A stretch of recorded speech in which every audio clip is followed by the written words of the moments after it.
একটা ছেলের রাগ ছিল খুব বেশি, তবে সে তার বাবার কথা শুনতো। বাবাকে সে নিজেই বলল, বাবা, আমি কি করে রাগ কমাতে পারি বলে দাও।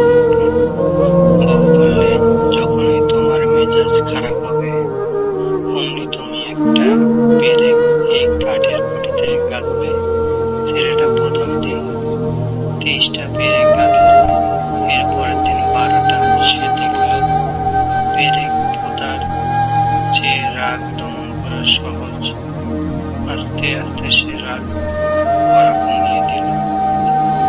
এমন দিন এলো, একটা পেরেক তাকে পুঁততে হলো না। সে খুশি, বাবাকে বলল, বাবা, আমাকে আর পেরেক পুঁততে হয় না, আমি রাগ করি না।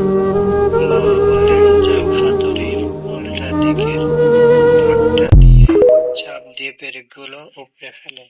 ছেলেটা তাও করলো। বাবা বললেন, দেখো, পেরেকগুলো বাঁকা হয়ে গেছে, আর কাঠের খুঁটির গায়ে দাগ কত।